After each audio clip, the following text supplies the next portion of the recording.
IKO system. Now, if this is the first time you're tuning in, IKO system is a B2B prospecting platform. And the idea really behind this mini-series is to provide sales leaders with weekly tips on how to prospect via email. The subject we're going to be looking at today, as the title would suggest, is cold emailing signatures. So what you should do, what you shouldn't do, how is this going to impact your response rates?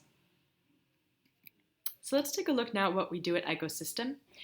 The first kind of funny thing about prospecting email signatures is that it's the only space in a prospecting email that's really a marketing space.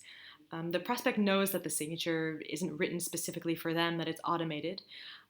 So this really is the time to be a little bit marketing, to make yourself and your company sort of as attractive as possible. And there's a few ways that you're going to be able to do that we're going to see now. The first is you will want to add the first name of your prospector, not just in the signature, but also after the, many thanks or best or kind regards. This is going to start to create a feeling of closeness with your prospect, and also it's just going to help them remember you more. You are also going to want to add a photograph. It's probably the most important part of the signature. It creates a feeling of confidence, and it's also, again, going to help you basically stick in the mind of your prospect.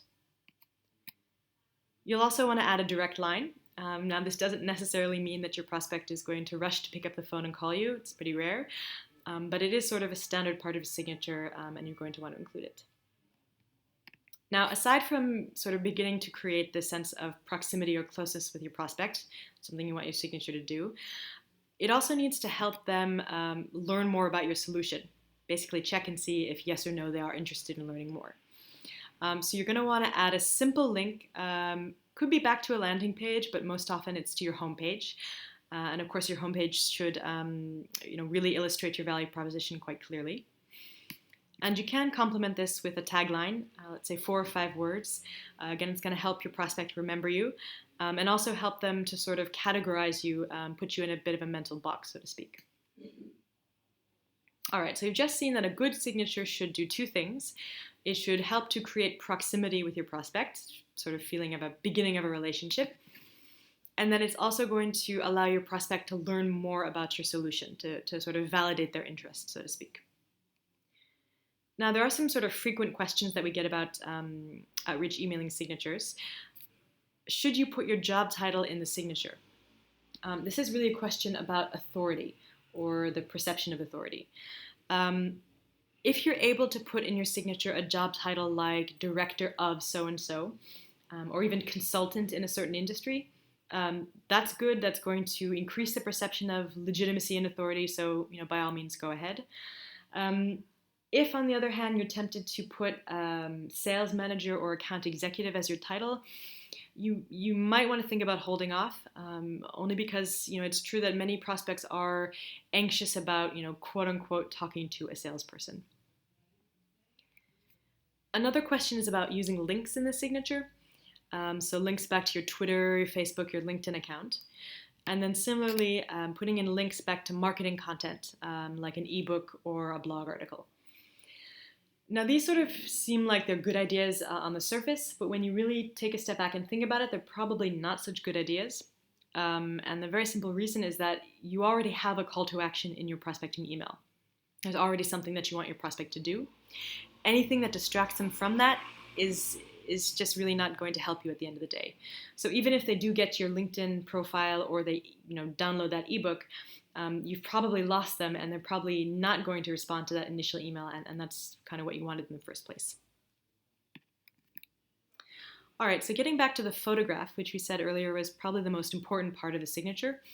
Some general rules of thumb: you want to be smiling, have open eyes, have a lot of light, lots of color. Now, here's some sort of photographs in prospecting email signatures that we took that we probably thought could be improved, and we'll see why in a moment. The first one is somebody, they've got sunglasses on, they're at the beach, they're clearly on vacation. Might not be the best sort of message to project in a prospecting situation. The next one, we've got a very imposing sign and logo in the background. It might come off as a little bit too salesy, a bit too sort of intimidating for the prospect. Similarly, the next one, you've got somebody with their arms crossed, sort of looking at you in that way, might come off as a little bit arrogant. The next one, we've got somebody who sort of might project an air of being a little bit inexperienced. Again, you do want to try and project this idea of authority and legitimacy. Next, we've got a photograph that's probably more appropriate for going, a night out on the town. Might not be totally work appropriate. And then the next one, we've got somebody with a microphone. They're at a speaking engagement. They might make the prospect feel like they're going to do most of the talking and that the prospect won't be listened to at all. So just to give you an idea of what we like to do at IKO System, here are some photographs of our SDRs. We have Emily, Fanir, and Pierre. So just sort of the kind of style we like to try for, bright, smiling, but still very professional photographs.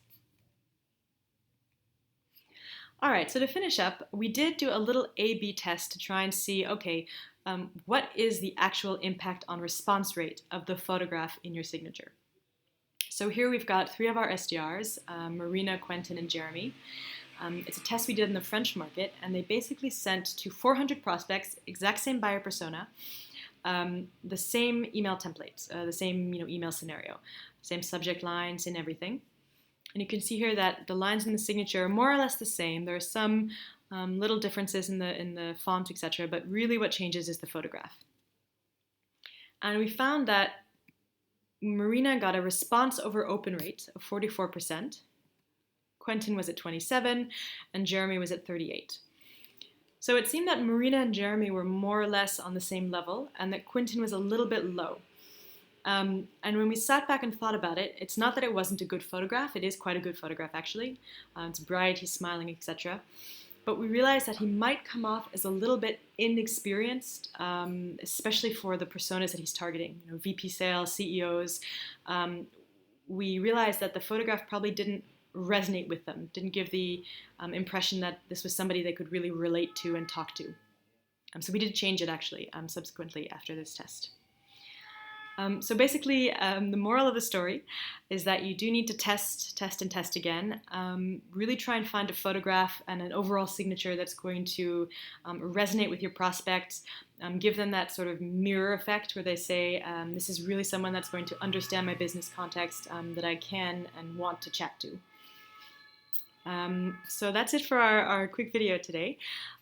Next week, we're going to be talking about the Cliffhanger Technique, which is a cold outreach emailing technique. It's a bit advanced, so we're going to go into detail on that, and we hope to see you then.